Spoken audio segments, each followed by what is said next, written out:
Well, welcome everyone to our CFE Support webinar series. My name is Debbie Bayless, and today our webinar is all about the Day 1 Viviana case. And we're going to take a deep dive into how to pass Day 1.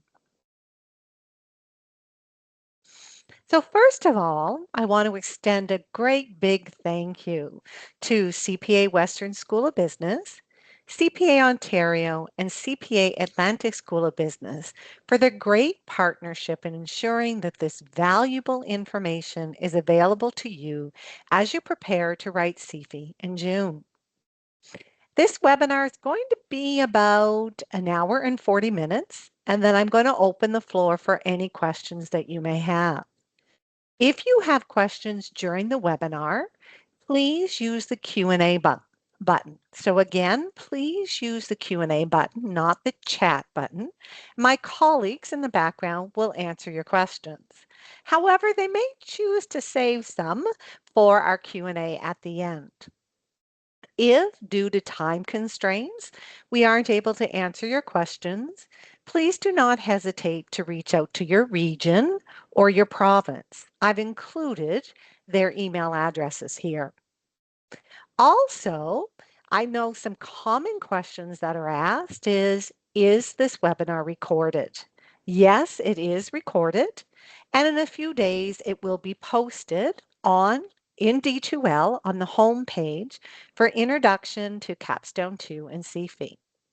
Some candidates also ask us if they'll have access to the presentation deck.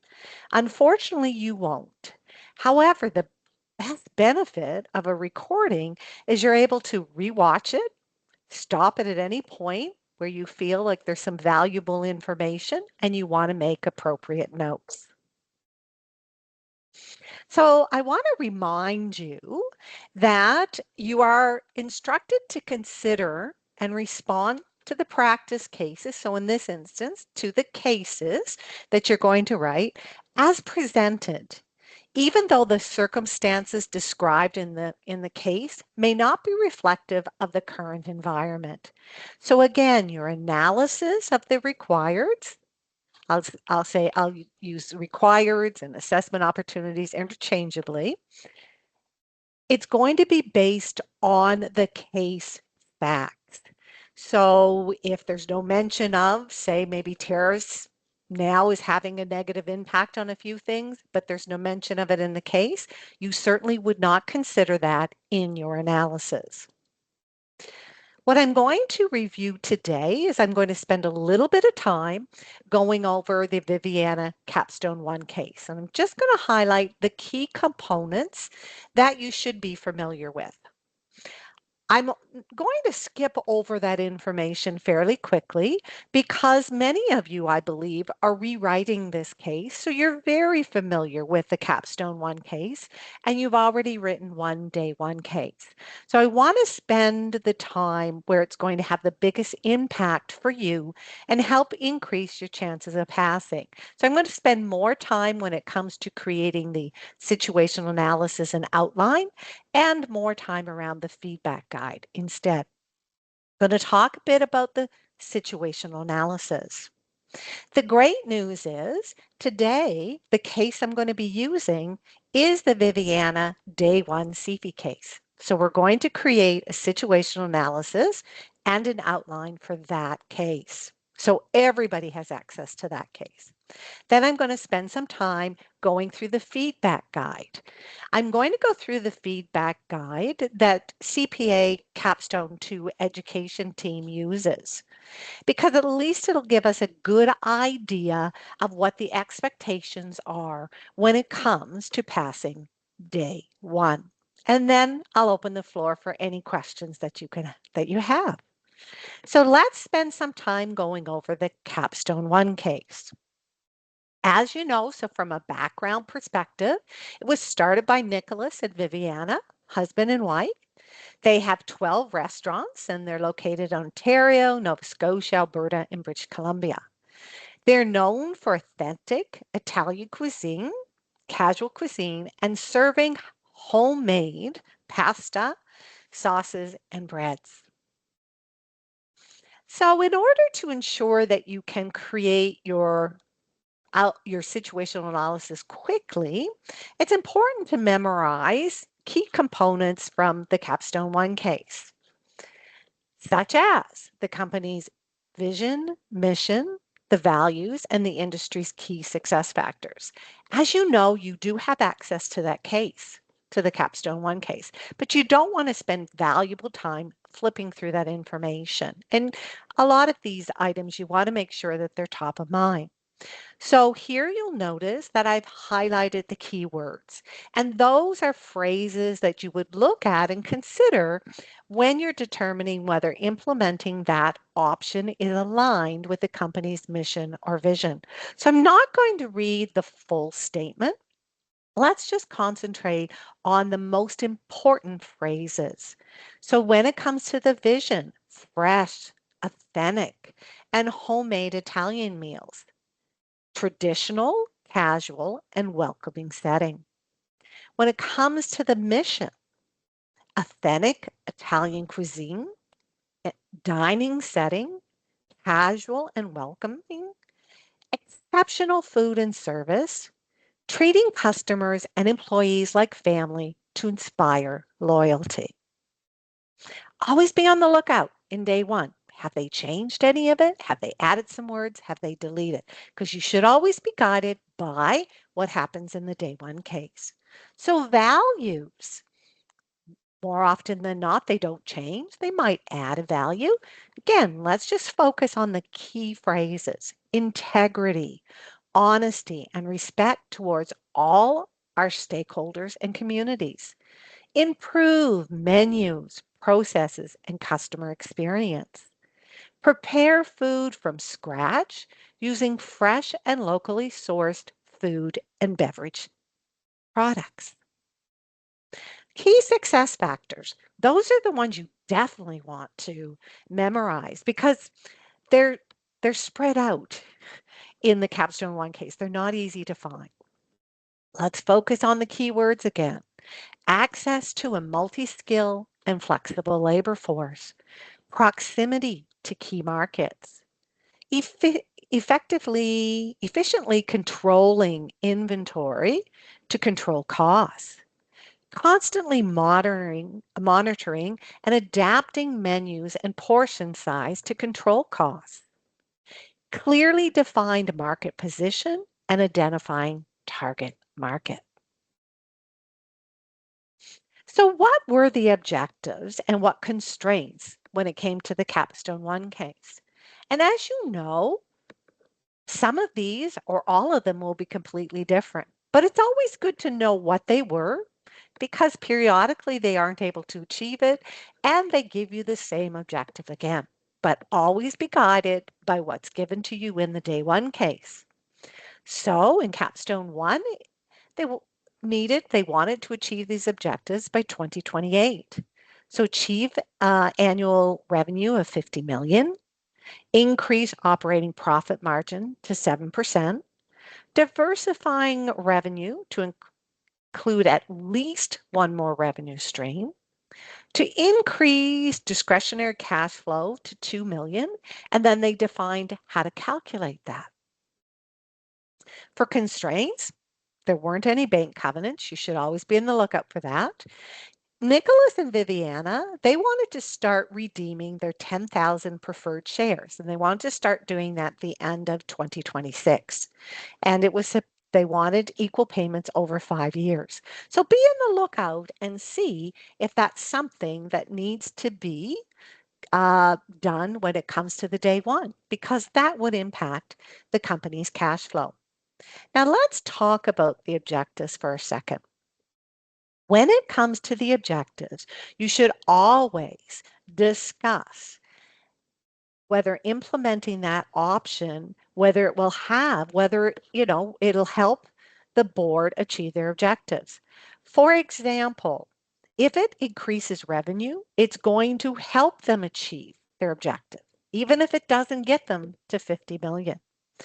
If the operating profit margin for the new initiative is higher than 7%, then it's going to help the company achieve that goal. because their profit margin is higher. So always make sure that you're talking about whether it's going to help the company achieve their goal.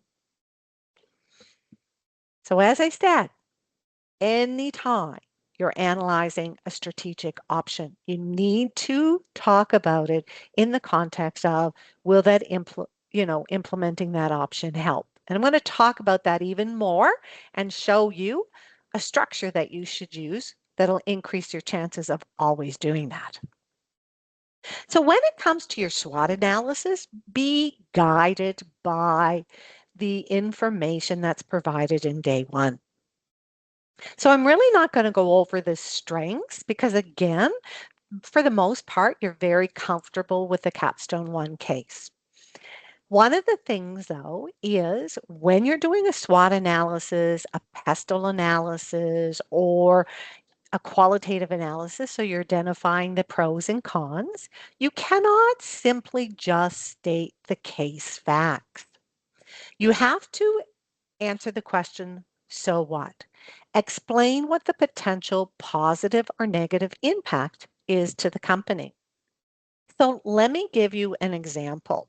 So a strength that we've got identified here is that Viviana has a good reputation for fresh homemade food. So what? Why is that a strength? What's the potential positive impact to the company? So in other words, what's the why and the impact? Well, that helps them differentiate their product. So if you notice here, I've got the case facts and then but after it, I have an equal sign. Now I'm only doing this for illustration purposes only because I want you to see that when I'm doing the SWOT, I'm not only identifying the case fact, but I'm providing the why and the impact. And let me be very clear. In my response, there are going to be no equal signs. Yeah, I would never have an equal sign in a response, but I'm doing this for illustration purposes. So you see that the why and impact is always there.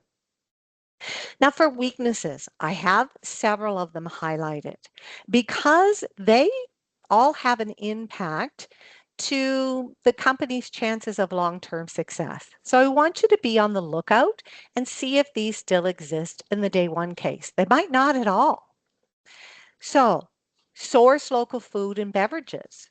Because they do that, they're small or no volume discounts or economies of scale, which means they have higher costs and lower margins.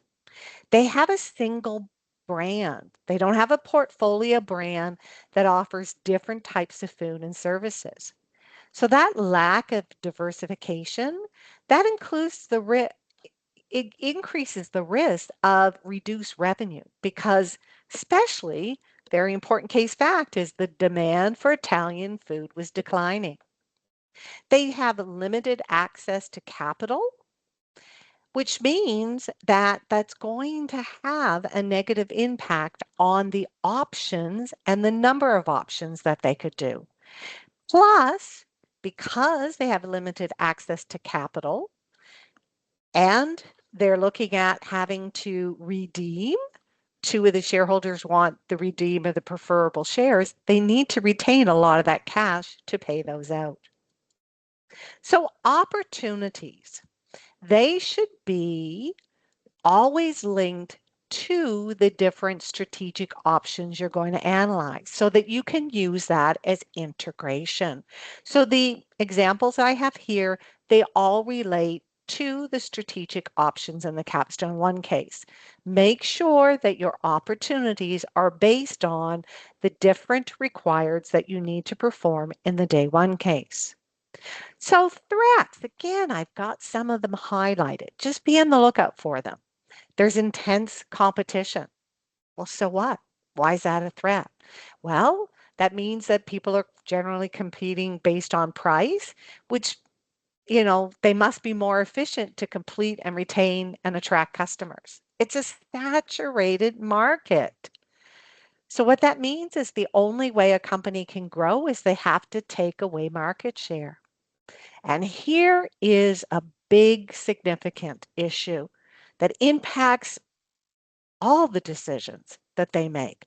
The demand for Italian food has declined. So what does that mean? Lower revenue. And some of the competitors are consolidating to gain market share and achieve economies of scale. What does that mean? So what? Why is that a threat?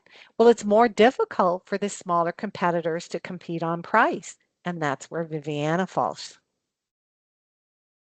So I'm going to give you just a quick overview of Viviana's financial health during the Capstone 1 case at the beginning of it. Well, revenue was not growing and it was much lower than industry growth. So what did that mean? It meant that they were losing market share. And why were they losing it? Because of the poorly performed restaurants and the threat, that big threat that the demand for Italian food is declining. So what's the implication?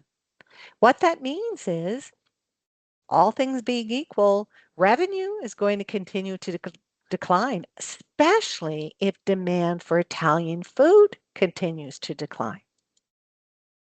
When it came to their costs as percentage of revenue, well, their food and beverage costs were higher than the industry. Their net operating profits were lower. Why were their costs higher? Because the restaurants were purchasing local food and beverages. So they couldn't take advantage of economies of scale. Why were their net operating profits lower? Well, part of their strategy was to keep prices affordable. All the while, the food and beverage costs, they were significantly higher. So Viviana's strategy at the time that was, you know, that really had a negative impact on costs is having fresh homemade food, purchasing it locally, okay, the ingredients, and fair and consistent and affordable pricing. So all things remaining the same, the implication is the operating profit margins would continue to shrink. Cash flow. Oh, goodness. What was happening with them is if their operating cash flow was the same in 2025 as it was in 2024, they weren't going to have enough money to meet their obligations. So anytime you perform a quick analysis of a company's overall financial performance, it's important to just have one or two sentences as an overall conclusion. So status quo is not sustainable. What does that mean? What actions does Viviana need to take? Well, they need to consider strategies that'll increase revenue and keep costs manageable. So what happens is you already have a good sense of what are the priority strategies that need to be done. So who are the stakeholders and their objectives? Again, all you need to know is who are they? Who were they? And then be on the lookout. Are they still the same? Now, what's interesting about the shareholders and the senior management, they're all family members. So Nicholas and Sophia. So Nicholas is the chair, Sophia is the CEO and the board director. The only thing that you really need to take away from Capstone 1 is, again, be on the lookout to see if they're wanting to redeem their shares. Bianca, okay, so one of the great case facts about her, she's the chef at the Vancouver restaurant that's doing very well. And then Marco. So what were the strategic options? And again, you just need to know what they are. And in the day one case, they might implement a version or one of these options, two of these options, or they might implement an option that you know of and something completely different. So that was to close poorly performing restaurants. There were four of them and adapt the menu.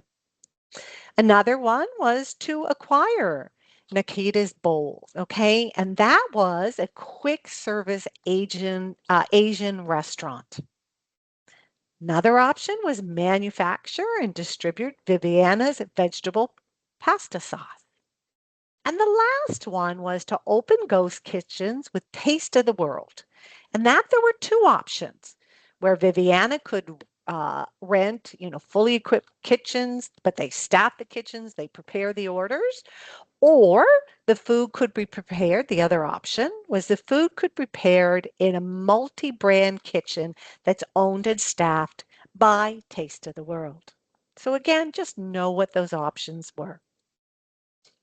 Financing. Know what the options are? They might have taken advantage of one of these options, or they might have done something totally different.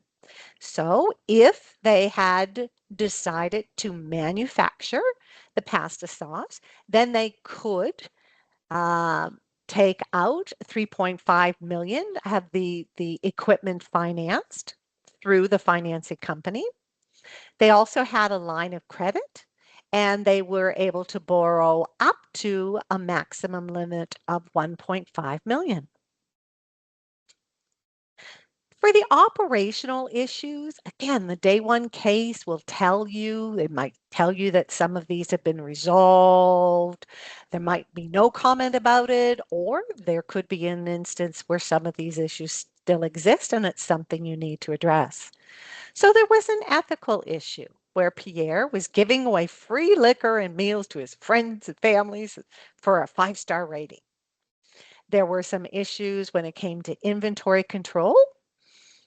There was a governance issue. So two of them, so Nicholas and Marco, they weren't involved in the day-to-day operations and they were really concerned with cash flow.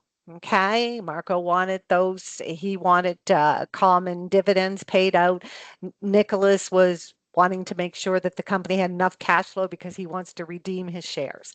So there was some conflict of interest and questionable whether some of their decisions or where their priorities laid were that maybe they weren't acting in the best interest of the organization.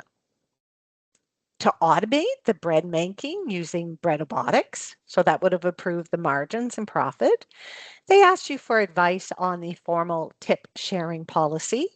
And then they wanted some advice around diversity, equity, and inclusion initiatives. So again, you don't need to know an awful lot about it, but just be on the lookout and see if any of these were resolved. So let's take a moment and talk about significant issues. What are they? And they're referred to, the terminology that's used is significant issues or overarching issues, predominant issues. These are factors that have a significant impact on the decisions that the company makes. And those are both strategic and operational decisions. They need to be considered when you're analyzing each of the requireds. They need to be discussed and considered, and there are strong reasons why to implement an option or why not to implement an option. And they need to be considered when you provide your overall recommendations. And there's a really important, significant issue in Viviana Day 1 CFE case. So I'm going to highlight that. So what are some examples? Well, poor communication, that there's conflicting objectives, that there's a conflict of interest. So there, again, some of the actions or decisions or preferences are not in the best interest of the company. Lack of long-range planning, supply and or production constraints. If there is a mention of any kind of constraint when it comes to supply or production, you need to discuss it. You need to look at it very carefully, calculate if you've got the numbers. But every time you analyze a strategic option, you need to talk about the impact implementing that option would have on the supply or the production constraint. Company could have limited cash to invest in the strategic options, or maybe, you know what, they're going to have limited cash in the near future because there's going to be repayment of debt or repayment of shares. So if you need to do a cash flow analysis, be on the lookout. Are there repayments of shares? Lack of focus on the core business, lack of innovation, inability to reduce cost, The company's competitive advantage is eroding. There's unrealistic timelines. There's a downturn in the economy, a going concern, potentially significant financing constraints, and limited management resources. And that could be limited management time, it could be limited management experience. So if you notice, every one of these that I've identified, they're either a significant weakness or a significant threat. So there are several musts you need to do if there is a significant issue. Well, first of all, it needs to be identified in your situational analysis. And so when you're writing those different factors in, think about, is there a significant weakness that's really going to affect the decisions that they make? Is there a constraint or a threat that really affects almost every decision that they make? Then you need to discuss that. The next point, you need to discuss that when you're performing your qualitative analysis for every required. It's an important factor when stating your recommendation for each assessment opportunity and your overall recommendations. So let me give you a specific example. If management in the case says, oh, we can't seem to be getting anything done. We're very busy. I'm not sure that we can take this on. There seems to be issues. Then that is a significant issue. So you need to identify it as a weakness. And then when you look at each of the strategic options, a very important pro or con is, if implementing that option, will it free up management's time? Or does it require more management time when they're already overtaxed? When it comes to your overall recommendations, if there's limited management time, your first recommendation is how to free up some of their time. When it comes to your recommendation, you might recommend to implement the first option, a particular option first. Why? Because it frees up management time. So very, very important that that significant issue that is discussed throughout your analysis and throughout your recommendations. You may need to determine if there's an undirected required that needs to be addressed. So for example, if they, say, and normally in the case it's pretty evident, they say things more than once and you're thinking, that's important. I got to write that down. I know I'm going to have to do something with it. So if they say, you know, to a particular member, I'm really concerned your decisions, you seem to be not making or presenting this because this is what's best for you, or I don't believe this is in the best interest of the company, then you need to discuss that. You need to talk about the implications and provide recommendations. So what were the overarching issues for Viviana when it came to Capstone 1? Cash flow, okay? Significant issue because they didn't have enough money. Changes needed to be made. The demand for Italian food is declining and the market is saturated. So consumers' needs are changing. And the negative impact that VTL's current strategy is having on their profits. So again, these were significant issues. So when you were analyzing each of the strategic options, you needed to talk about and calculate, if possible, what's the impact to cash flow? You needed to look at areas in the industry that were growing. Okay, so segments of the market that were growing. And what changes did they need to do to increase their profitability? So let's spend just a quick moment in regards to kind of reviewing CFE day one. So, what are the expectations? And I use this analogy all the time is that you need to understand. I think of things in terms of a game. And so, in order to play a game, I need to know what the rules are so that I can play it well because I want to win. And I know you want to win, and winning means passing day one. So, what are the expectations? That you demonstrate essential professional skills.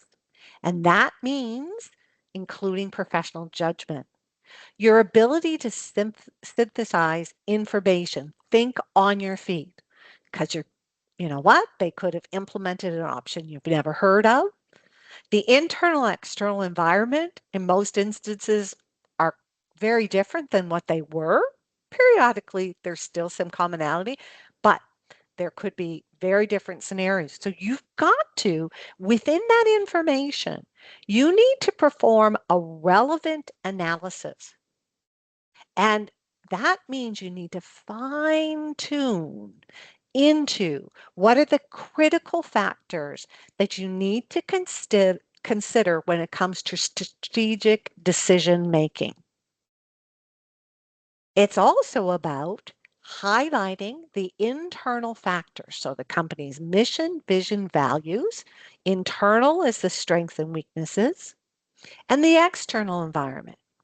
Key success factors. What are those key industry trends? What's the opportunities and threats? And again, focusing on the key factors that influence the company's business and impact their decisions. Because when you're pulling out and extracting relevant information from the case, not all factors are the same. And it's important that you as a CPA focus on what's most important when it comes to the analysis and the decisions that the company needs to make. So your situational analysis, it's a checklist. Implementing that option, is it aligned with the company's mission, vision, and values? Does it capitalize on a key success factor, a company's strength, or an opportunity in the industry? Does it mitigate the company's weakness, reduce the threats? Does it help the company achieve its objectives? Because your overall recommendations better end up that it's going to help them and they're going to achieve their objectives. Does it improve the company's financial health? Another part of what you're being tested on is that you have to be able to demonstrate that you have a clear understanding of the internal and external environment in which the company operates in. And you not only understand what's going on, but you understand how it affects the decisions that the company needs to make, and you take it into consideration what they want to achieve, what their objectives are. So that's an important part of what you're being tested on. So what are the common elements? And as you know, it's your mission, vision, values, key success factors, the board's objectives, constraints. Are there covenants? Are there production or supply constraints? And there's normally, for sure, a capital or funding available constraint, your SWOT, and just a quick overall quantitative analysis. So again, for the mission, vision, values, and key success factors, I strongly recommend you memorize them so they're top of mind. The good news is that you can use a factor within your situational analysis more than once. However, I'm going to caution you, and I'm going to show you later on that unfortunately, candidates tend to only focus, they're narrowly focused on only a few factors. And more often than not, it's the mission, vision, and values. And I can safely say that if that's what you're solely focusing on, and if it's not a differentiating factor, I'll explain that shortly, that will result in you not passing. Because again, you need to focus on the most relevant. And I'll explain that a little bit more as we go along. So when it comes to your quantitative analysis, it's just a high level analysis to gain an understanding of the company's overall financial health and identify those potential areas of concern.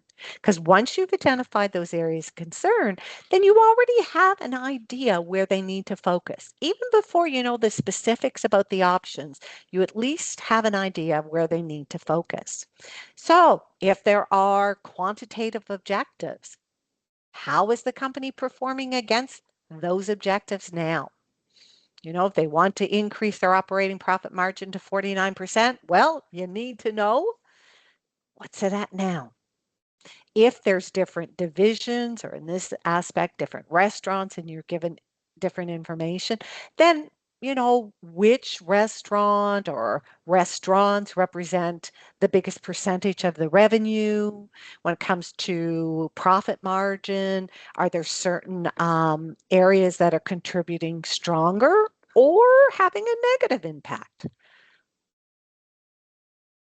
Is there limited cash or financing available? Well, if there is, the implication is that definitely is going to negatively affect the types and the number of strategic and operational initiatives that can be implemented. Provide, as I said, just a quick little 2 sentences, an overall conclusion regarding the current financial health and highlight what they need to improve. So, based on the Capstone 1 case, you would say something of to increase their chances of long-term success, VTL will need to find segments of the market that's growing. This information that you're putting under your quantitative analysis, when you go to analyze each of your options, think about those areas of concern.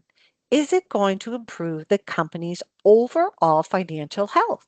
If it's going to make it worse, that's a very strong reason not to do it. And of course, the opposite is true. So for your situational analysis, what counts as integration?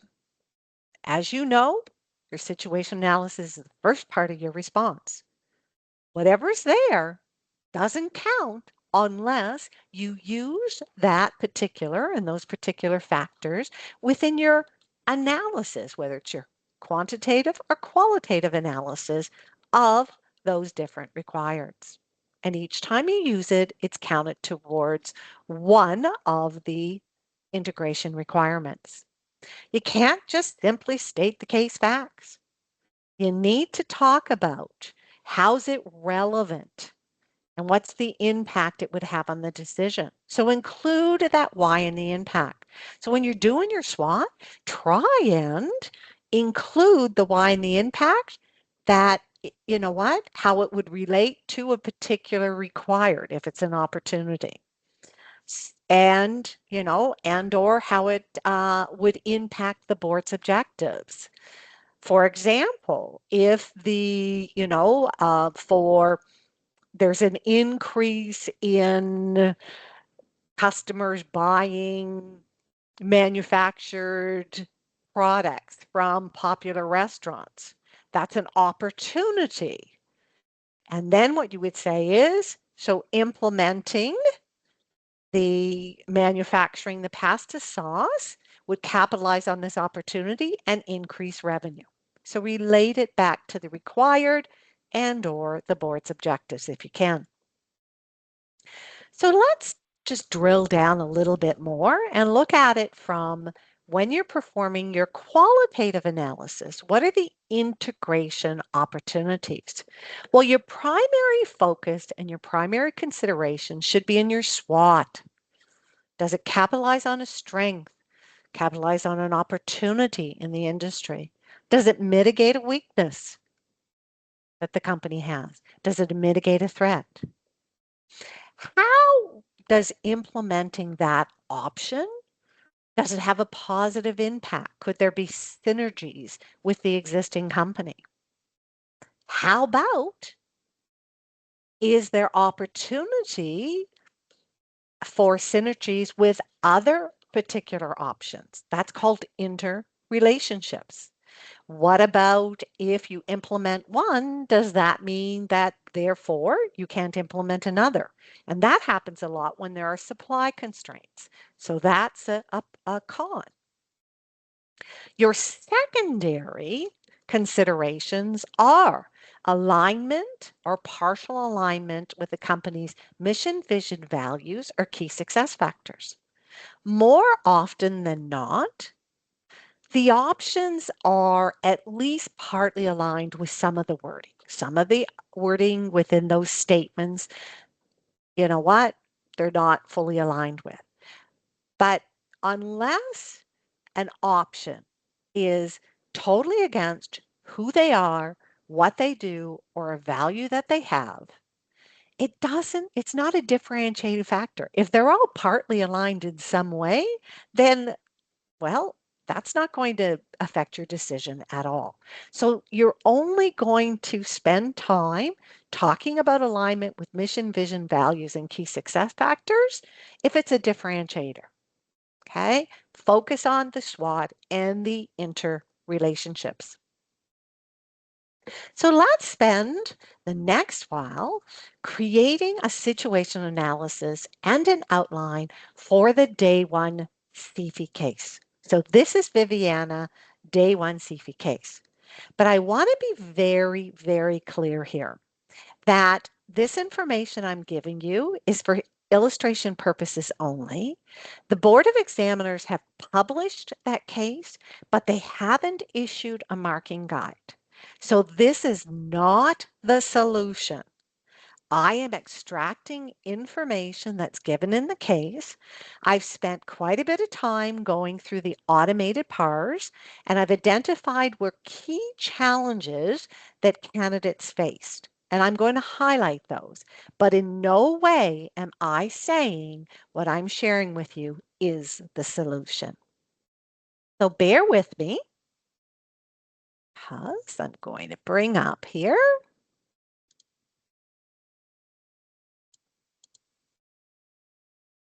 Okay, so you'll notice that on one half of my screen, I actually have the case. And you'll notice within the case that I have certain wording highlighted. I've got it highlighted in yellow. And then beside it, I have in in red bold words where that information would fall. I have done this for illustration purposes only. If that information is important, I am not going to spend time highlighting it, writing information in the margin, and then typing it into Word. I am going to automatically type that information into Word. But I wanted you to see where I've gotten this information. So again, I'm just reading, and as I'm reading, I'm typing and I'm putting everything into Word because in the end, ultimately, I can then turn that into my response much quicker. You'll also notice on the left-hand side of the case is I've included, and I've kind of put brackets around certain paragraphs and then put slide. So that shows you where that information is coming from. And I've done that on purpose so that if you want, and I would recommend that you do, is if you want to watch this again and stop and look through the information and look at what I've taken, then you can certainly do that. So first of all, before I even start to read, I'm going to set my response up. So I'm going to put to, from, and regarding. For the situational analysis, I'm going to put all of the categories I need to put in there. So the vision, mission, values, key success factors. The objectives and constraints, I'm going to put them together. And I'll tell you why, because when I copy and paste them under each required, I'm going to have them all there together. The quantitative analysis and then SWOT. And I put a green arrow. So every time you see a green arrow, that is based on some information that I've read in PARS. So when it comes to the vision, mission, values, and key success factors, I'm not going to put anything in there if I'm not going to use it as part of integration when I'm analyzing the strategic options. Because we need to focus on the factors that have the most influence on the decisions, I might not need that information at all. One of the things that is repeatedly said by the Board of Examiners is that weak candidates repeatedly discuss the same factors when performing the qualitative analysis for the requires. And that's is that they primarily focus on vision, mission, values, and key success factors. Now, I want to be very clear. I teach performance management in the professional education program. And I know that one of the things you always talk about is whether it's lined or misaligned with the vision. If it's all aligned, if all of them are aligned or partly aligned, it's not a differentiating factor. So therefore, it's not relevant when it comes to day one. You've got to focus on what's most important. So let's start going through the planning process. First thing is allocate your time. So I'm going to allocate 75 minutes to reading, creating the outline, and planning. My start time's 9 o'clock. I'm going till 10:15. Then I'll allocate the rest of the time for writing. I'm going to break that down once I know what the requirements are. So let's start with step 2, and that's reading the narrative. So let's extract what's relevant. We've got our date, our same role, tells us what's happened. So they closed those struggling restaurants, but the chefs didn't modify the menu. They manufactured the vegetable pasta sauce that was distributed through SFDL. And already there's 2 strengths. So I'm going to pull those strengths. I'm going to pull the what? The case fact. Now you'll notice I have an equal sign. That is a reminder to me. I need to go back when I go to write my response. I need to include the why and the impact. Now, I'm not going to keep the equal sign there. I'm going to remove it. But that is a signal to me. Okay, because right now all I'm doing is I'm doing the reading and outlining portion. So I'm not going to put in the why and the impact until later. So let's go and extract the next bit of information. And already here you see very important green arrows. So we know the green arrows. As I said, I pulled this information from several PARs that I reviewed. First of all, in 2027, so threats, there's a decrease in consumer spending that's resulted in a mild recession, but it is expected to rebound within the next 2 years. Very important, that last piece, expected to rebound within the next 2 years. So this threat of the mild recession, it's short term. It's not for several years. So sometimes what candidates did is they focused on that recession, and all of their recommendations and the reasons why they were recommending it was to address this mild recession and some of the changes in preferences, such as the next threat, that there's reduced spending at the full service restaurants because people are choosing lower cost options. An opportunity that was identified in the case is there's an increase in quick service restaurants and grocery store sales. And it even says until the economy rebounds. So you can take advantage of this opportunity, but this opportunity is in existence because of the recession, and the recession is only going to last for 2 years. So if your rationale is because it's going to address the recession, that is a short-term solution. And this is where a lot of candidates were caught. Another weakness is the decline in the number of customers visiting VTL restaurants. So now let's look at when it came to the vision and mission. So there were very few changes. They added some extra wording, and really they added the wording around the manufacturing operation. One of the big things that I read many times in the automated feedback is that there were only minor changes to the vision and mission. So from a time perspective, a lot of the candidates wrote the entire mission vision statement, really spent a lot of time talking about the alignment with the mission and vision statement. And what the advice was is to manage your time and to focus on the major changes since Capstone 1, because they were going to be the ones that were going to have more impact on the decision. So again, if it's not a differentiating factor, spend the time where it needs to be. Then the next few paragraphs, here are our objectives and our constraints. So they have 2.5 million. They want to increase annual cash flow by 750,000 within 3 years. Position the company for future growth. So they're focusing on the long term, not the short term, the long term. Increase the number of customers visiting VTL's existing restaurants. First of all, 2.5 million. Make sure that your recommendation does not exceed that. If it does, your recommendation is not credible. That automatically results in a fail. It doesn't matter everything else that you've done. Your recommendations must be credible. They talk about the objective is to increase annual cash flow. So that's telling me that the type of analysis I need to do is around cash flow.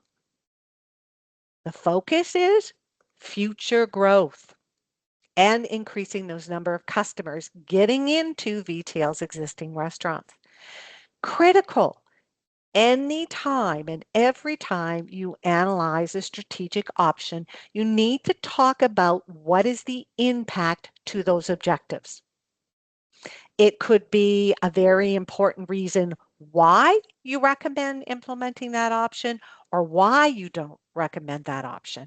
And then when you're discussing your overall recommendations, it is also critical that you talk about and clearly state how the recommendations you're suggesting will ensure that the company achieves those objectives. So you need to talk about them all. So now let's look at the index of appendices. So now we're at step 3. We're going to scan the appendices. So first of all, we know the board meetings. That's where we're going to get a lot of information on the strategic options, the qualitative factors. And then they actually have, looks like we've got a total of 4 strategic options.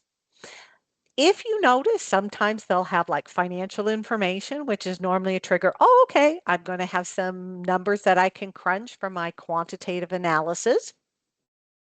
Sometimes they will have an appendices that'll say industry information or marketing information. Make sure you go there. That's important because that's got significant information when it comes to your SWOT analysis. And what the Board of Examiners are finding is candidates pull everything from the board meetings at minutes and they don't look at the industry information. Well, industry information is critical. So here are the 4 options. So again, before I even start to read, what am I going to do? I'm going to set up my structure. The benefit is I can set up structure for one and then I copy and paste it. So expand manufacturing operations. This is what I strongly recommend you do. Quantitative analysis, then you include a subheading of assumptions. I'm going to talk about that later. Include the impact to the objectives and constraints because they're in your face. You'll make sure you don't just copy them, you make sure that you talk about them. Qualitative analysis, so your pros and cons and recommendations. So now I can copy that structure and I can do it for the other options.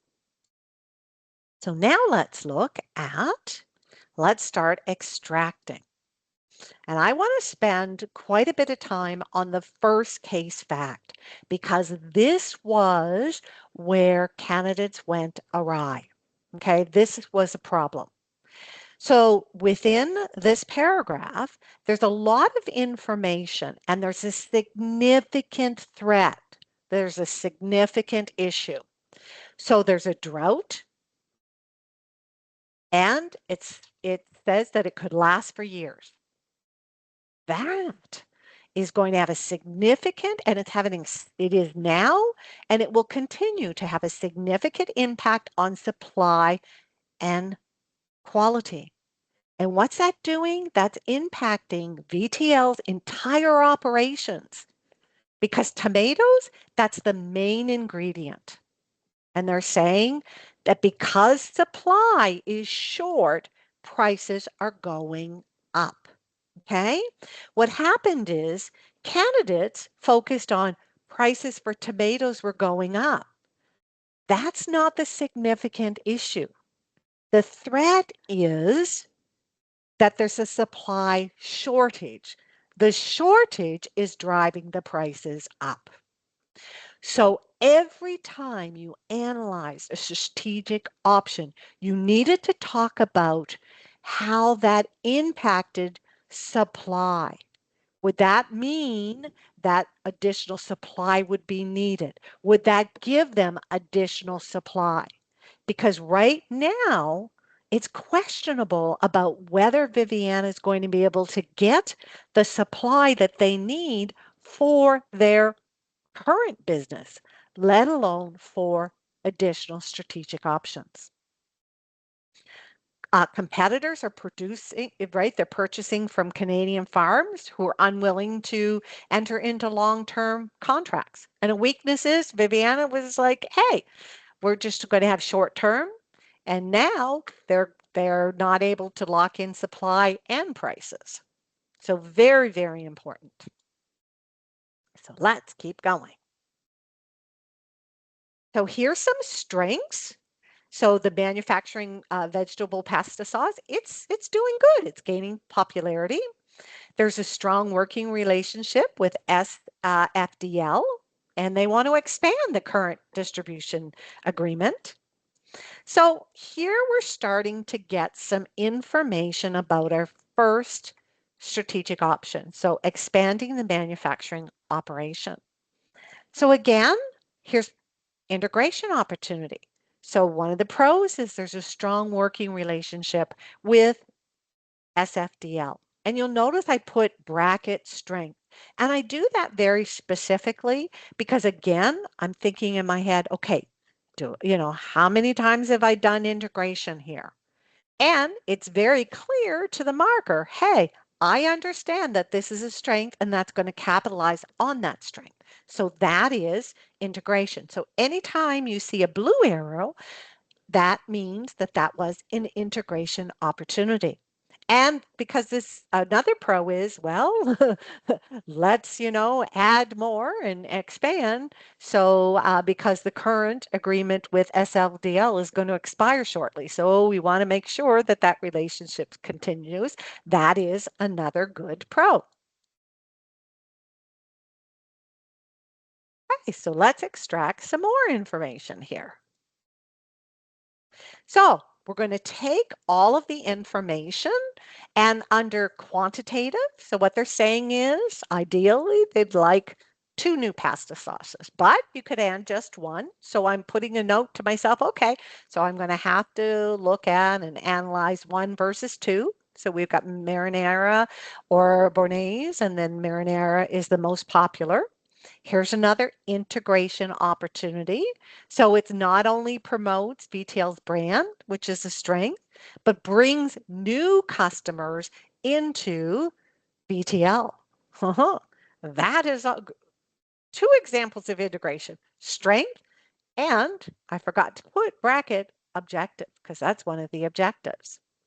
There's some flexibility, so they could introduce anywhere from 1 to 3 new products. However, you know what? The sales growth projected to be the highest or that you needed at least 2.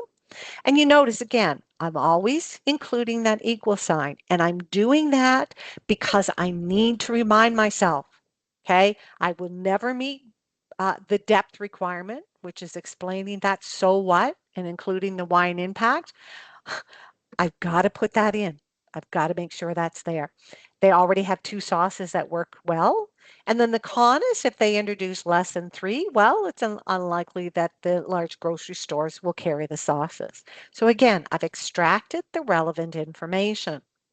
Now let's look here, because if you notice within the case, I also have a green arrow here, and I've got some information highlighted in a different color. And one of the things that in the automated parse is that they said is candidate focused on operational kind of issues versus strategic, okay, or operational concerns. So here Marco says, you know what, but hey, we need to find and hire all these managers and staff. That is not a critical decision when it comes to making a strategic decision. So that is not a strong pro. At the bottom here, though, again, it restates, they said, yes, but we're very concerned that we can't procure the high quality that we need, and tomatoes is our main ingredient. So again, very, very important con is that tomatoes is the main ingredient. And so that the supply shortage and the cost increasing due to the drought, okay, that is integration. That's the threat. And what's so important here is there's an opportunity for interrelationship. In other words, if you're going to recommend implementing expand manufacturing operation, okay, make more pasta sauce, they need supply. If you just recommend expand the manufacturing operation and you do not provide a recommendation when it comes to how they're going to get more supply, your recommendation is not credible. The supply challenge is going to worsen, and that would result in a fail because your recommendation is not credible. You missed a very important issue. When it comes to another example of interrelationships, again, so how your analysis and your recommendation for one impacts another. Well, there's an exclusivity clause that they can only sell the manufacturing products to either SFDL or within VTL. Well, later on, when they're talking about Bella, Bella's like, oh, hey, you know what? You can sell your pasta sauces here. Well, no, you can't. You cannot do that if you still have an agreement with SFDL. So again, if you identify that as a pro, you had to be very clear that that wasn't a viable option if they still had the agreement with SFDL. Okay, so it's important to understand these key case facts. Another opportunity for integration was that they could further diversify revenue, and that would help with the threat of reduced consumer spending for the next 2 years. Okay, so let's keep going. So let's talk about the next options. And what I'm going to do for the remaining strategic options, I'm going to kind of focus my energy and time on the integration opportunities and the information that came through from the automated parse. So as I said, you can certainly go back and watch the recording and stop it so that you can look on the screen and see what information did I extract and then where did I put it. So here are a few integration opportunities. So for Invest in Bella, they could capitalize on that quick service, increased growth. So that's an opportunity, put that in bracket, for the next 2 years, integration. Here is an important integration and another interrelationship. So it was very clear that they said Bella has several long-term contracts. So it wasn't going to, it was going to, you know, if they implemented that option, it would mitigate the threat for the limited supply for that option because it said what'll happen is, hey, we can get the ingredients from our suppliers, but it's not going to help retail the existing operations. If you recommended to implement this, you could have discussed that, you know what, if they implemented this option, that they could work with Bella suppliers to see if they could secure long-term supply contracts. Because no matter what, this is an issue that needs to be addressed. Here was another thing. So again, the option was that, oh goodness, sorry, just a second here.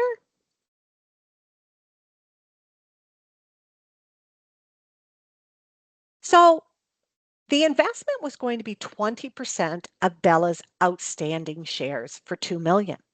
Well, all Viviana was going to have is only 20% of the shares, which meant that they had limited influence on the decisions that would be made. So again, that was a very important con to that particular option. Another thing is if you notice here, again, I'm highlighting that some candidate, and this is all based on the automated power, is that some candidates really focused on some of the operational things that they pointed out, like the challenge to staff it. And hey, you know, but the menus are going to be easier as far as that goes. These are operational concerns, they're not strategic in the realm of thing, there aren't going to be a big deciding factor of why you implement or don't implement a particular option.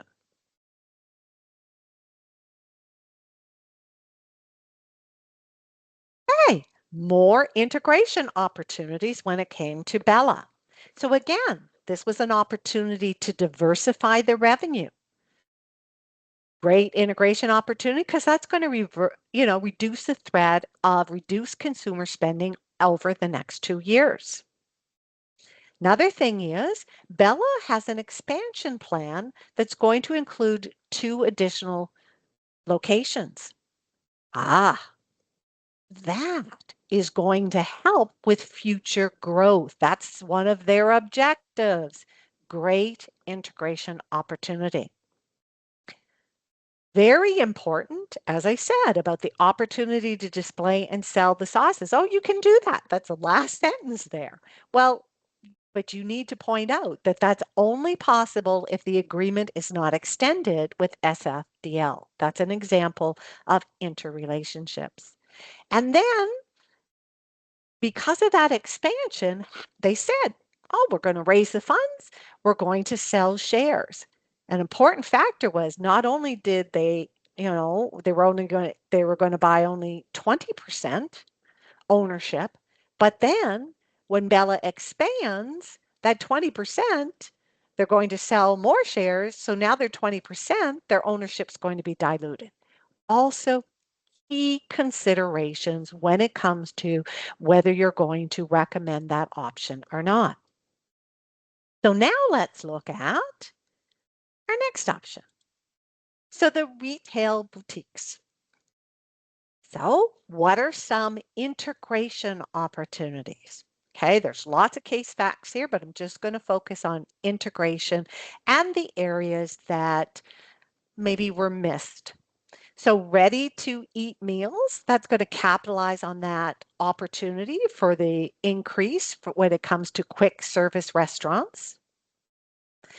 Here was a very, very important thing, and it was the very first sentence. So when they talked about that option, you kind of notice in the case, I always kind of put a line at the end of, here's the beginning of a new option, the end of another one. Dining rooms are full capacity during peak lunch and dinner hours. Okay, they're full. So the con is if you convert that space into and take away some of that space so that you have space for the retail boutiques, you're going to have lower revenue. What else? What's a key objective? It's against your key objective. You're going to have less customers. Very, very important. And some candidates really missed that extremely important case fact.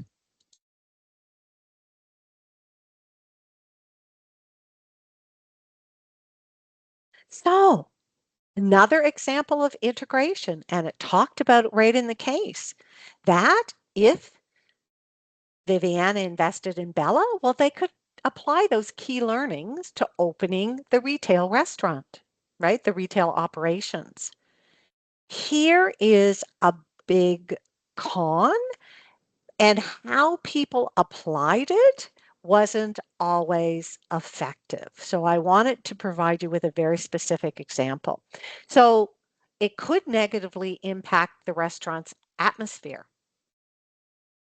What's the most important why in the impact is that could reduce the number of customers. So that's not in line with the board's objective. So a good example of integration. And the most important thing to pull out of that was that would reduce the number of customers. What many of the PARs that I read is, and this is kind of, I want to read it to you.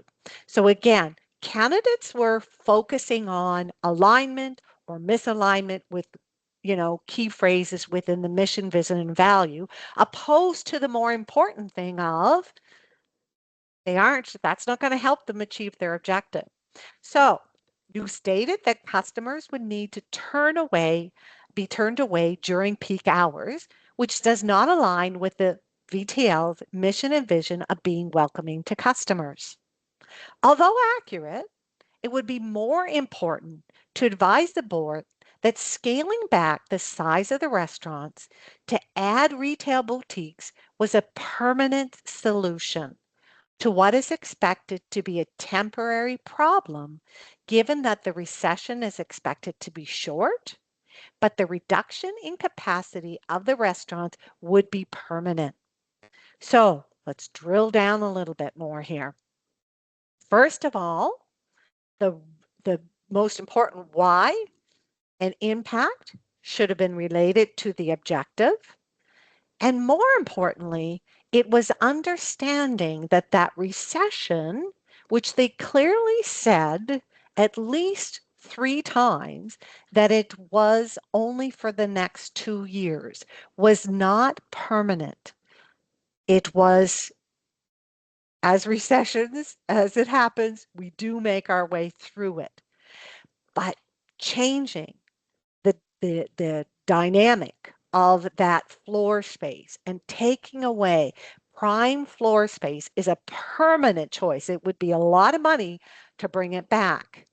And by the time they did the renovations, the recession would be over and the customers would be coming and there's no space for them. Those were the critical components that needed to be highlighted. Here's another example of operational issues, operational considerations. Again, not important in the strategic decisions. And that was about the ability to reduce food wastage by, turning the leftover restaurant ingredients to the ready to eat food.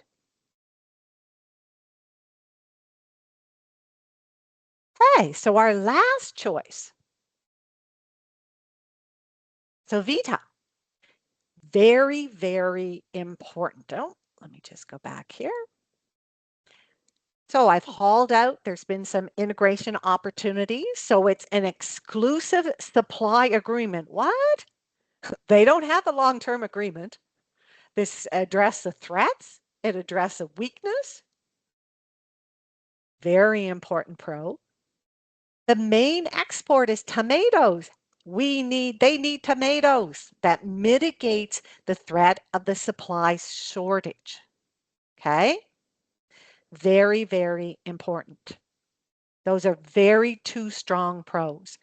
In this situation, they need supply to operate their current business.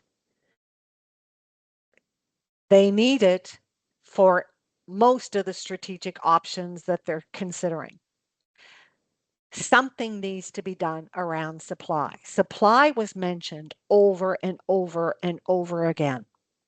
So if you recommend something where they need supply, then you need to seriously consider this option. So if you're recommending, as I said, manufacturing, doing more sauces, you needed to recommend this. Now you're probably thinking, yes, but Debbie, there's a big issue. Well, we're going to talk about that next. So there's a lot of, well, it's not fresh. It's not local. Okay. They do can it immediately after harvest. They have, it's very important as you go through here.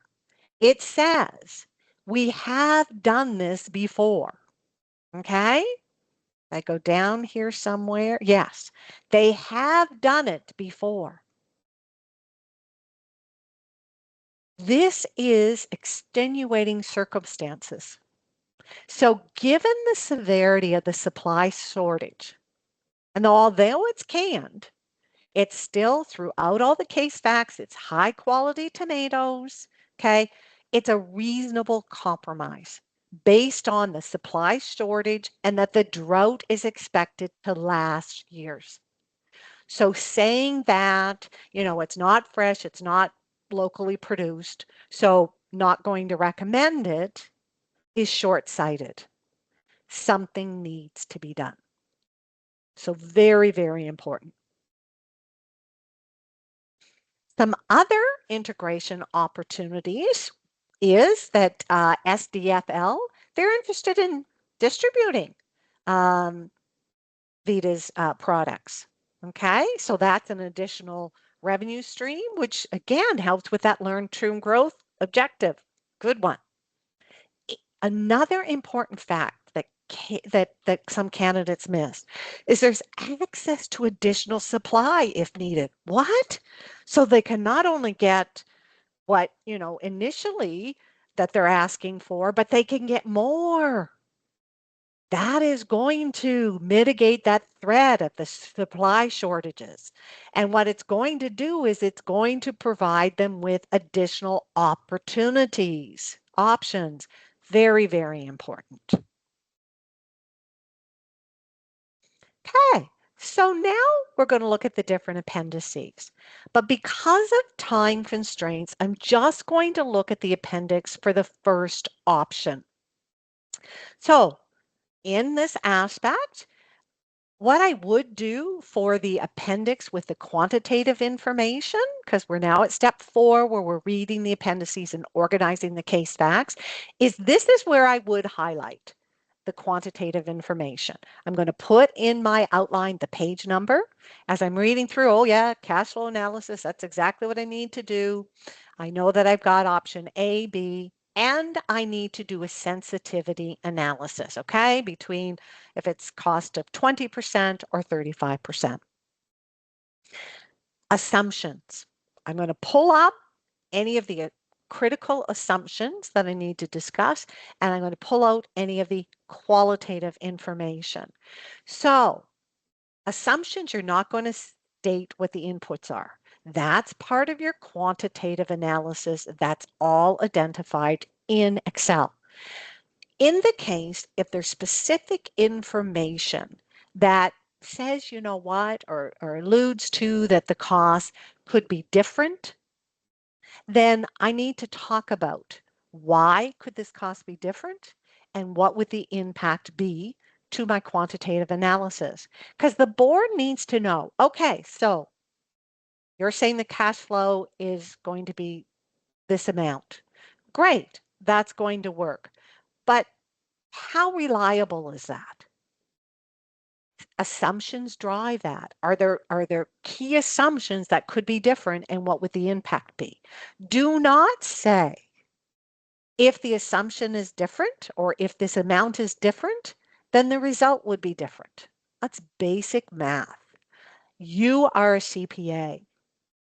extract the relevant case fact, and state whether it's going to have a positive or negative impact to the cash flow. So here's some relevant assumptions. So they are able to produce more marinara sauce if demand increases. Okay, I'm putting an equal sign because I'm not going to write my full thought out. I'm going to come back, but that would mean that would increase cash flow. The earnings estimated, they were created by Carolyn from SDFL. Well, if you know what, if someone wants you to do something, there's a chance that there's biasness there. There's potential biasness, which means revenue could be overstated, cost could be understated, which would mean that you know what, the cash flow could be lower. The cost, they say that they could increase from 20 to 35%. Well, they're saying in the case, you know what, costs could even go potentially higher than expected. So if the drought continues, you know, it's expected to continue several years, those costs could be higher, which would have a negative impact on cash flow. And I'm going to tell you why later on and show you when I go through the feedback guide, why assumptions are so important. So at this point, I've now completed the situational analysis and the outline, okay?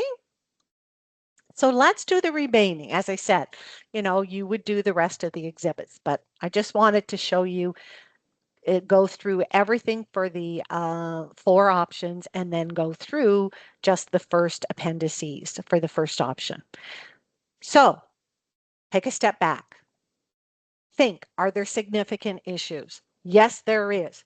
The impact the drought is having and will have on the supply, okay?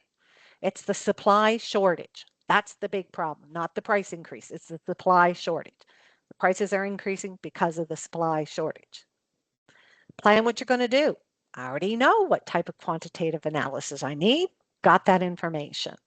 Order the requireds. Where are there any interrelationships? So your decision and your analysis of one's going to impact another? Well, yes, we need to talk about whether we're going to expand, whether we're going to recommend, that they expand and do more pasta sauces, because we need to talk about that first before then we need to know about the contracts.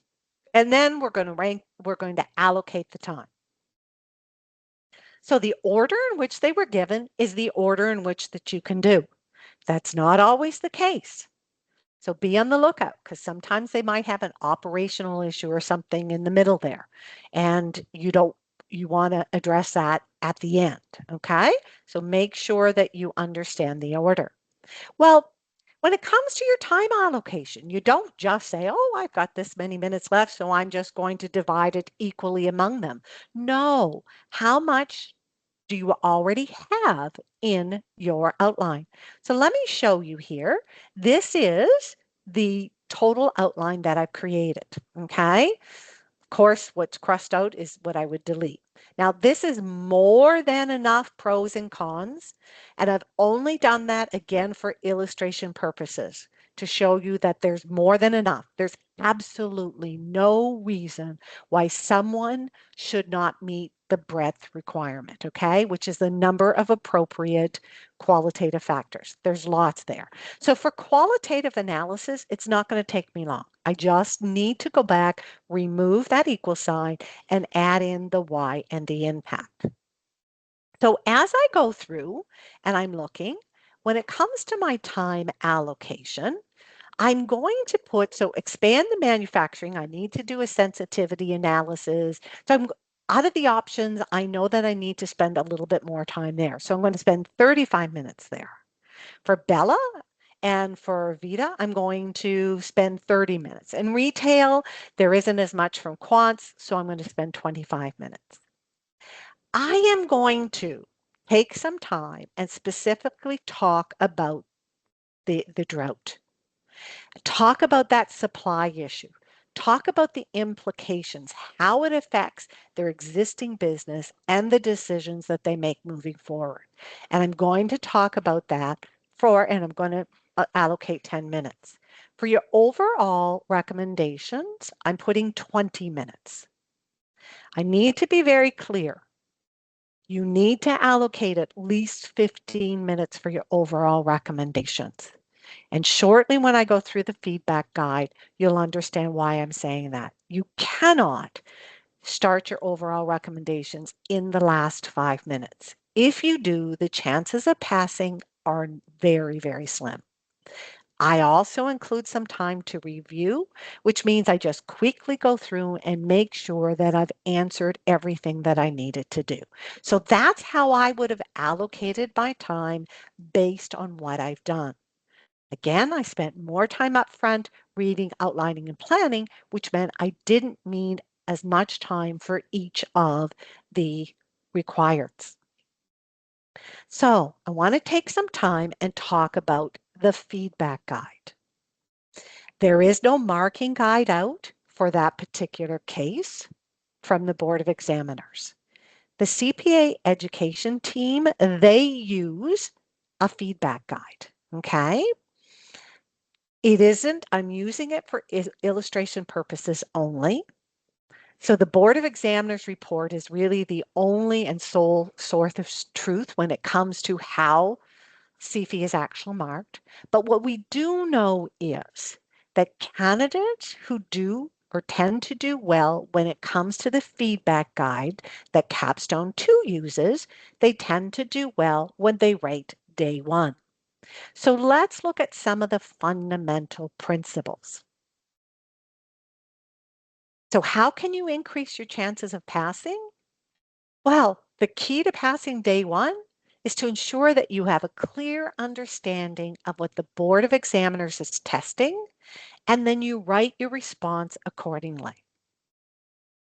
So let's start to look at what that feedback guide looks like. And you'll notice the feedback guide, I just attached something here. It's for a complete other case because there is no feedback guide for that CFE exam.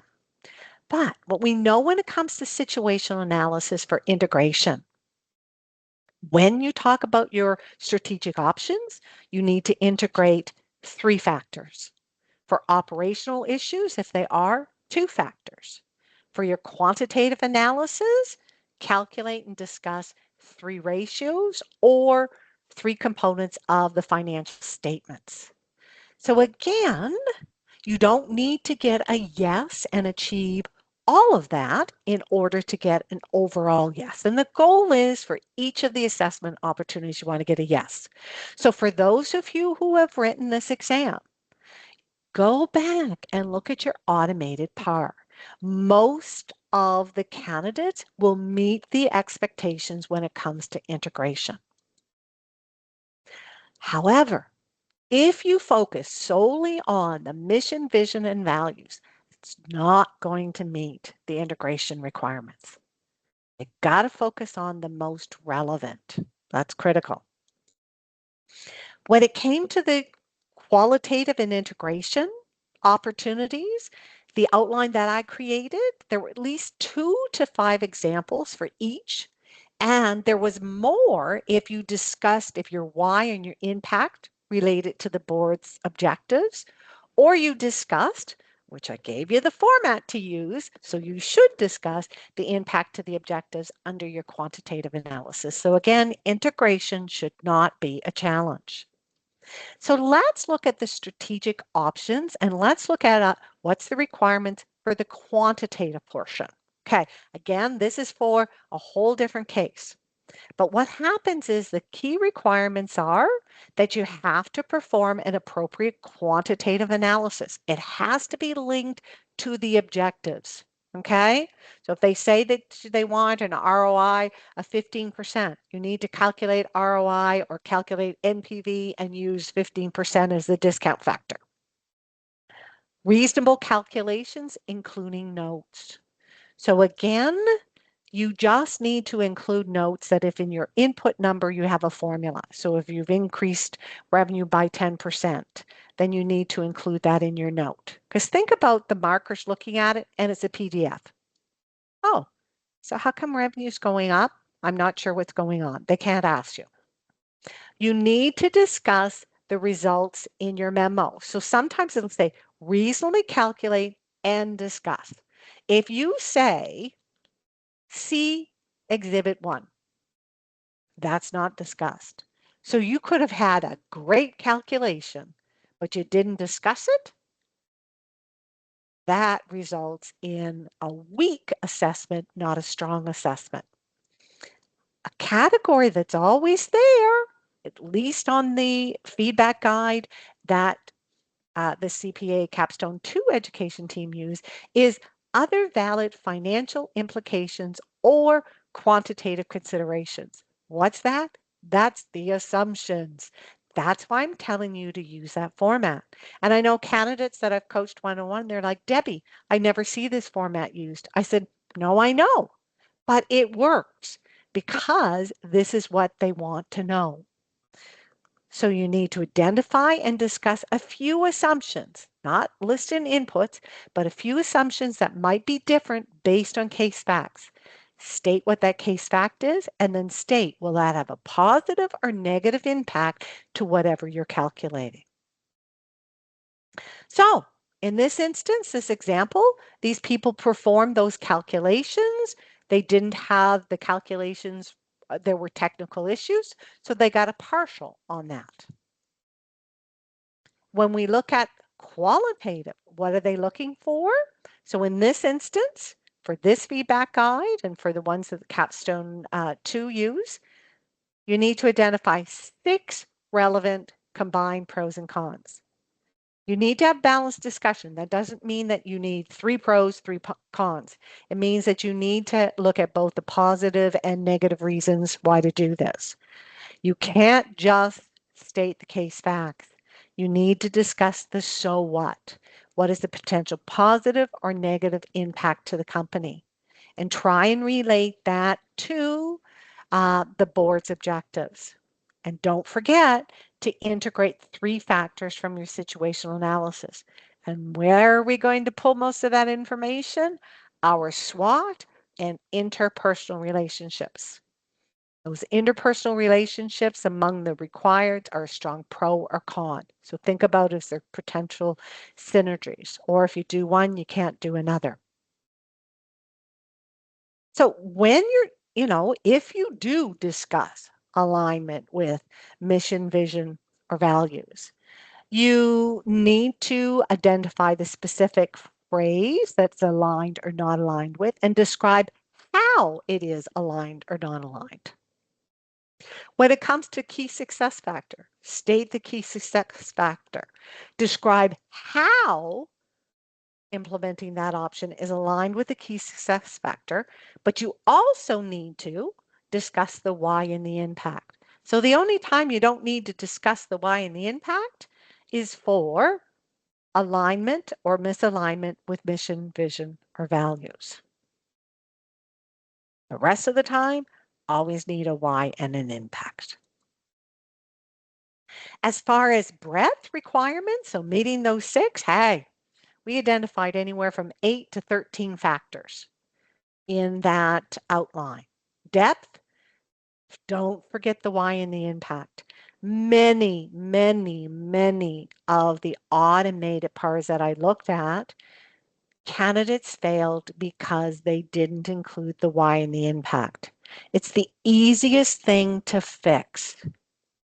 So make sure that your strongest why or impact, you know what, if appropriate, it, make sure it relates back to, is it going to increase cash flow? Is it going to position the company for future growth?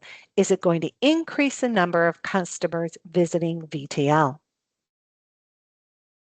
So the goal is for each of the strategic options, you want to achieve an overall yes. And that can be achieved in more than one way. Well, the easiest way is to get yes on your qualitative analysis and a partial on your quantitative analysis. And the reason why I say it's easiest on your qualitative, because again, when I'm coaching individuals, I say make sure that you've identified at least 7 relevant combined cons and pros, just in case one of them is not appropriate, or you forget the why, or you don't have the right why and impact. So get a yes on your qualitative. Your quants, make sure that you make a very solid attempt. But if you make some technical errors, if you've attempted them, look, you could more likely get a partial. That results in a yes. Now I want to talk about the power of the assumptions. Say that, you know what, in this instance, there were several calculations, and in this, the candidate only attempted two of the calculations, okay? And so what happened is, but what they did well is they identified some of those assumptions. They talked about why they might be different. They talked about the impact. So they got strong on that. So that turned to a partial.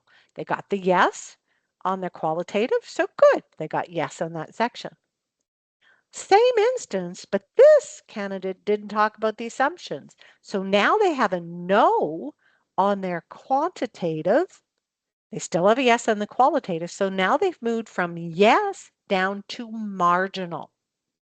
Okay. And I'll show you when we look at the overall assessment what you need to do. You can achieve marginal. But again, it's moved down. So the power of assumptions, talking about them and handling that appropriately is very important. What happens is if you get partial on both, then your overall assessment is marginal. If you get no on one of them, no on one of them, it results in no, okay? Like no on one and partial on the other. It results in no for that assessment opportunity. Here's a fundamental principle. You can't get no on any assessment opportunity.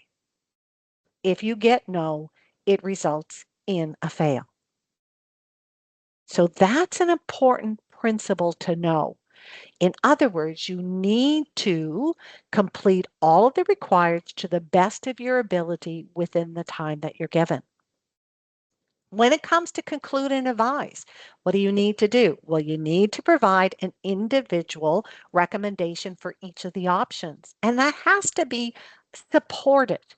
And you don't just say, based on my quantitative and qualitative analysis, I recommend implementing this option. That's not a supported recommendation because not all qualitative factors are equal. What are the strongest reasons why you're recommending or why you aren't recommending this option? When it comes to your overall conclusion, there's many requirements. You need to prioritize your recommendations. What should be implemented first and why? If there's significant issue, you need to discuss that. You need to provide a recommendation. You need to kind of thread that through all of your recommendations. You need to discuss the interpersonal relationships. And you need to calculate and show that the capital, you know, how much is available, how much did you spend, do not exceed that amount. So your overall recommendations, it's not a copy and paste. And I read in several instances in the automated feedback, the automated PAR, was if you copy and paste that one of the things that they said is we can only give you credit for a thought once. Well, they've already given you credit that you provided a supported conclusion for each of those recommendations. So you get no for the overall recommendation. If you get a no for the overall recommendation, that means your assessment opportunity, your combined of conclude and advised is no. And we know fundamental principle, no on an overall assessment opportunity equals fail. If you get yes on all your supported recommendations, but only a partial, so you're missing components of what's required when it comes to your overall recommendation, that brings it to a marginal. What do you need to do in order to achieve a pass? So you know that the assessment is a clear pass, a marginal pass, marginal fail, and a clear fail. So you must achieve yes for one strategic option and partial for all the other AOs, okay? So marginal works.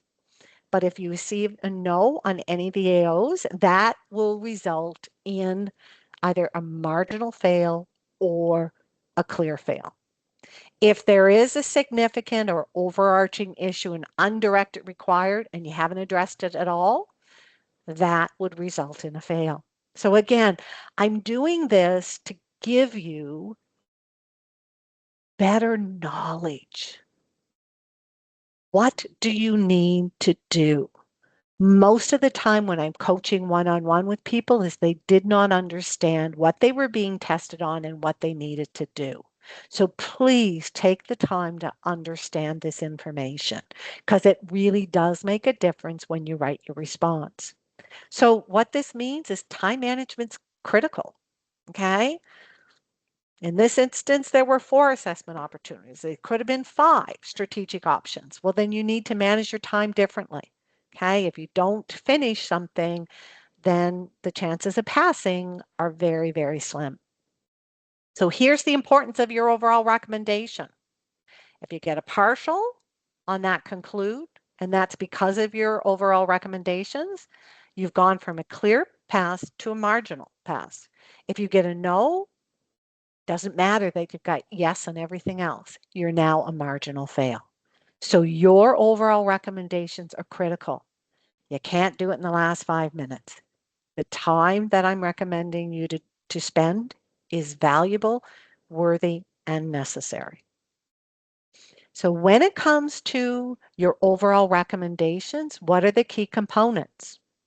You need to frame your recommendation. So based on the company's objectives and constraints of, I recommend the following in the order of priority. Okay, so because you need to prioritize. Prioritize, explain why. Why are you saying implement an option first? Why are you even recommending that option is implemented? If there's a significant issue, address it first. Highlight the strongest reasons why or why not you're recommending it, including providing specifics on how that option is or isn't meeting the board's objectives, okay? You can't just say that first part of that comment and don't explain later on how that option's going to help. And it is a recommendation on all of the options. So even if you don't recommend it, do your order of what you recommend, and then at the bottom, say what you don't recommend and why. Discuss those interrelationships. That could be a reason why you're recommending or not recommending, or the order of preference. And calculate that capital and compare it to what is available. Don't exceed it, because if you do, your recommendations are not credible. So here are some key information that I got from the automated PARS. So again, I want you to go back and look at your PARS. One of the requirements, adequate discussion regarding ongoing drought, the industry-wide supply shortage, and the effect it could have on VTL's existing business and or potential investments. So some of the comments were the lack of the emphasis you put on the drought and its implications for VTL suggested a weakness in your planning process, particularly ranking and focusing your response on the most important and impactful case facts. That was a case fact that was extremely relevant. Adequately discuss the core strategic elements such as the board's investment objectives and or the strategic interrelationships that existed between the potential investments. So it looked like I actually saw where it said, hey, under your quantitative analysis, you included the objectives, you talked about the impact of the objectives. That was a good start. However, there was no evidence that when you provided your recommendations or your overall recommendations, you didn't talk about the impact. It wasn't one of the reasons and supporting how that was going to happen. So you have to clearly state the impact of the objectives. Those interpersonal relationships, I've already talked and highlighted those about expanding, manufacturing. You You need that contract, the VITAS agreement. Um, leveraging Bella if you're going to suppliers to secure supply. Secure supply, secure supply, secure supply. Okay. Very fundamental because of the drought. Okay. So see that circular, very important, significant issue. Capital, there was an important case fact that you could split that capital. So you know what? You could split like 1 million over 2 years. So that would allow you to implement or recommend implementing more than one option. Conclusions, recommendations that VTL could use to make an effective and informed decision.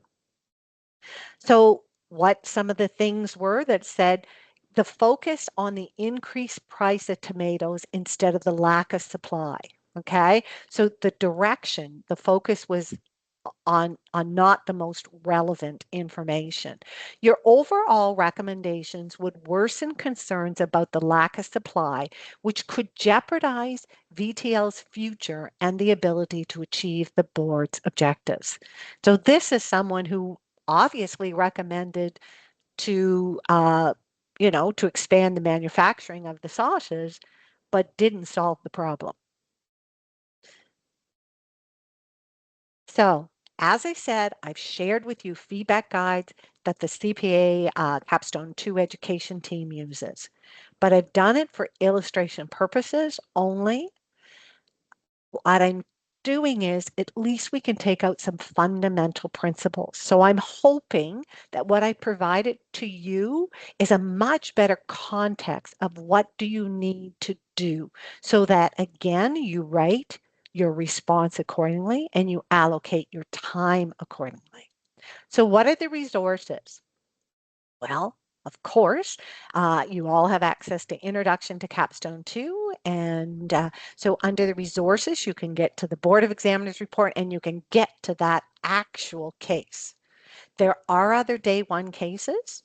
If you're challenging the exam and you're not, you haven't taken Core 2, Capstone 2 at all, if you're in Capstone 2, there are 3 day one cases.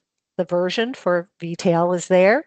So the module workshop, week 3 and week 6. What's your next step? Practice, practice, practice.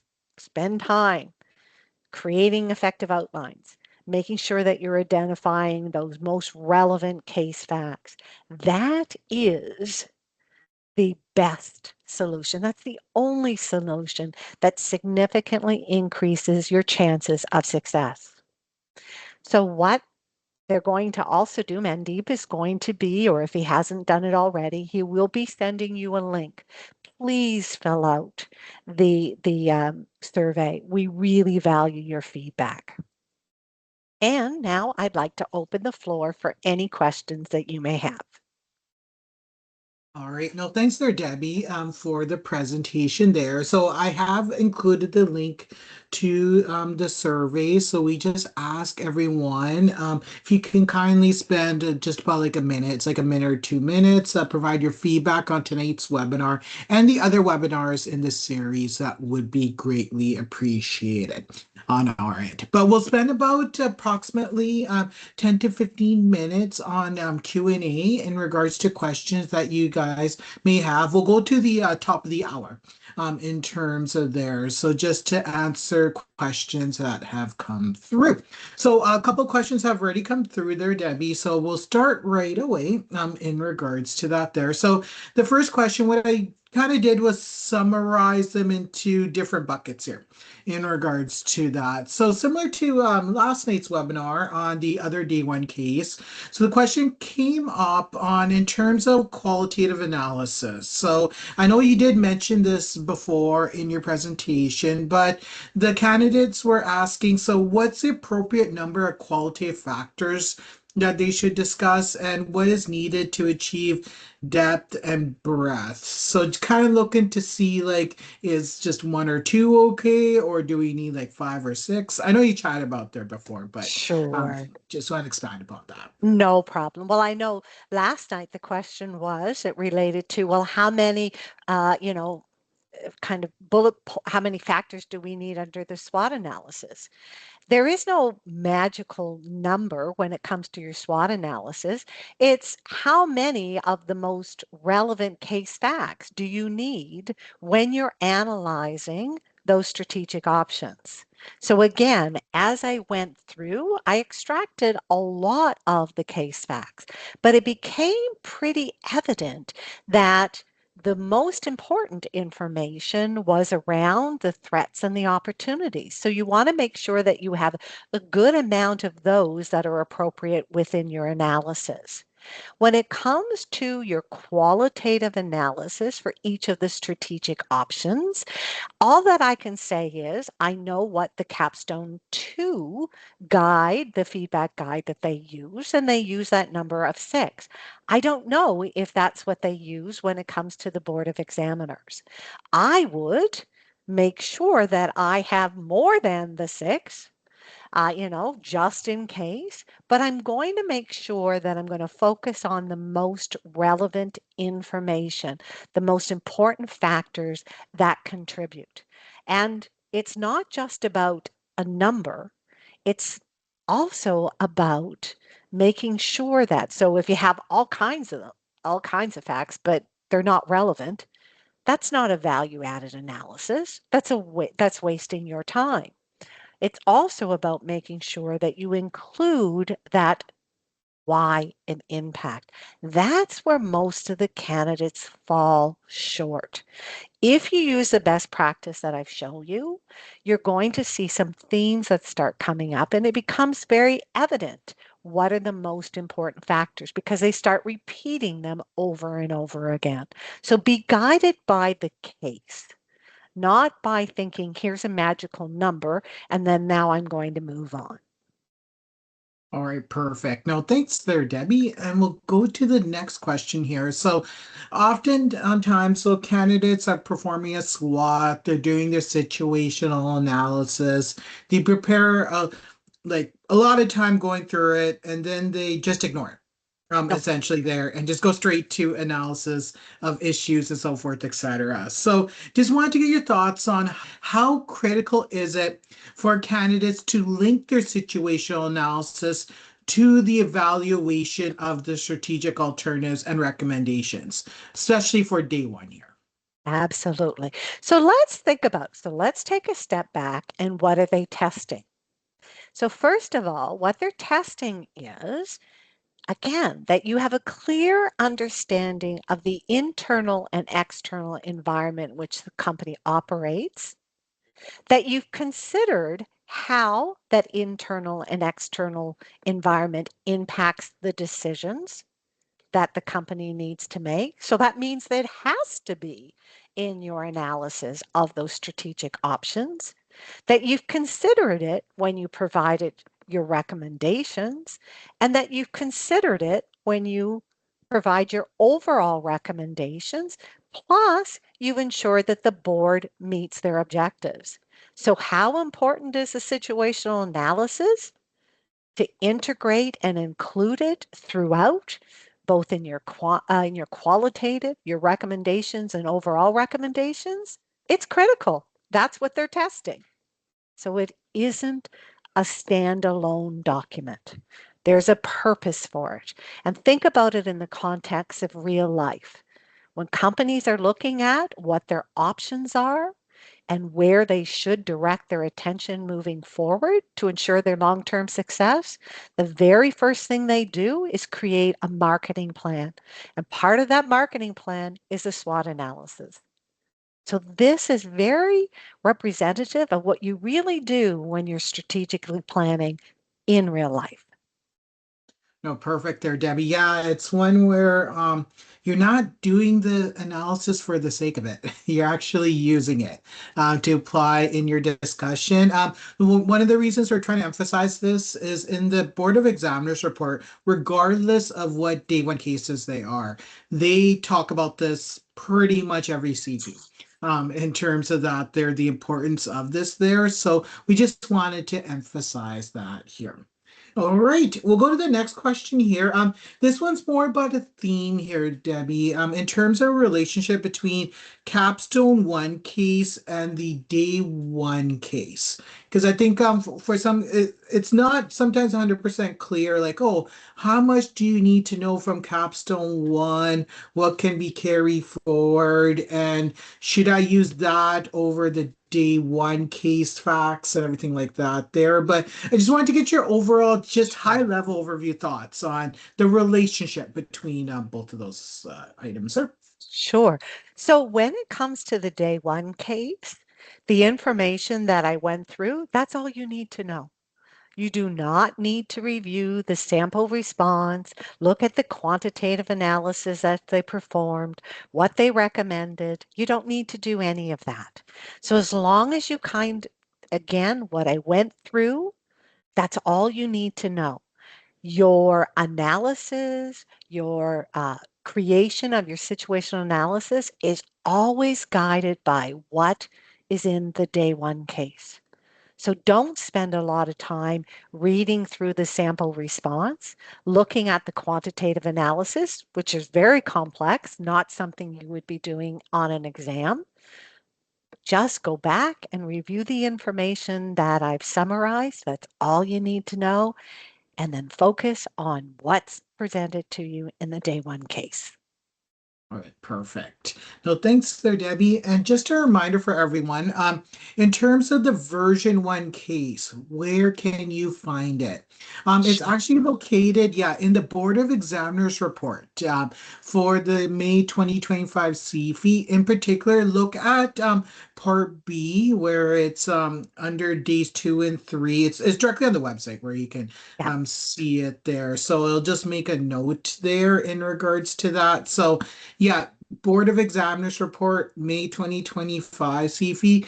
The difference is just the simulation.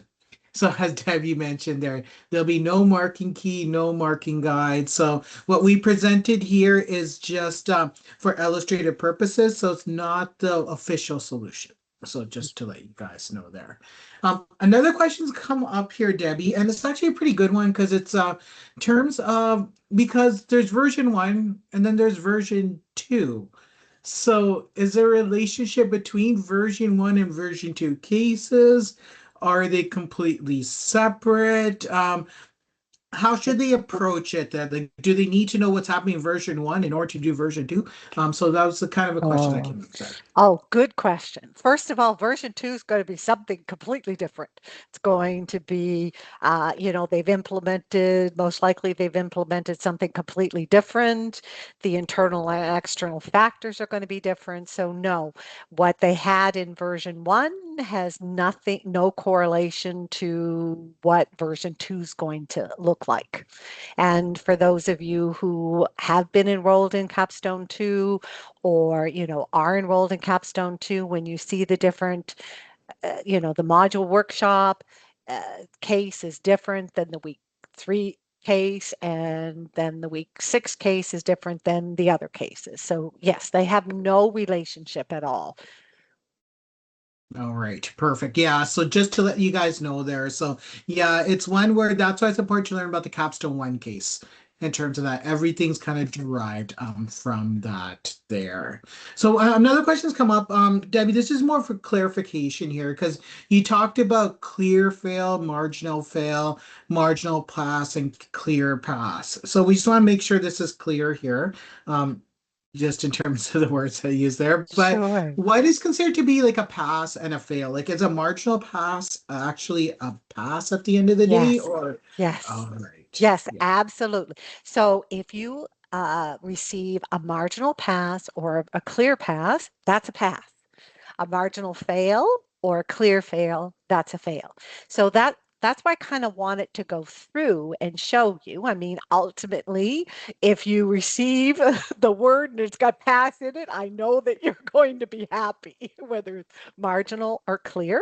But what I've showed you when it comes to the feedback guide is what you needed to do to achieve a clear pass. And one of the biggest things I noticed when I'm coaching individuals is that the biggest deciding factor is that overall recommendation. And it takes a lot of practice to make sure that you address all those requirements. So again, go back and look at the recording, kind of stop it and look at what you need to include in the overall recommendations. And I find it takes candidates several attempts before they find the right structure and they're able to kind of hit all of those markers that they need to address. All right, perfect. And I see we're at the top of the hour. So we do apologize if we weren't able to get to your question there. I know my colleagues in the background are trying to answer as many as we can there, but concludes tonight's webinar. So on behalf of the CPA Western School of Business, CPA Ontario, and the CPA Atlantic School of Business, we thank all of you for attending tonight's webinar. And thank you, Debbie, for presenting tonight's webinar along with Welcome. all the other webinars in the CFE support series. And just to let you guys know, in terms of here, if you guys are feeling overwhelmed or Mm, anything like that, that's perfectly fine, as I like to say here, whereby it's not about how you're feeling today, it's about how you're feeling on early June. And we know you guys will be able to get through and get there. So we will provide a link to the recording. Give us about a couple of days in regards to that there, and we'll have it available there to you. And lastly, yeah, if you can click on the survey link and fill it out, that would be greatly appreciated in regards to there. oh, I All love that. right. And Mandeep is Yeah. he's on the mark. Know that it takes practice, and you're not going to be able to write a clear pass response right away. That's okay. You feel overwhelmed. That's okay. It's all about practicing and getting better, and it does take time. You will get there. And I Ex- wish you the best of luck. exactly. So I'll let you guys go. So have a great rest of the evening and best of luck to you guys on your upcoming CFE studying there. Thank you.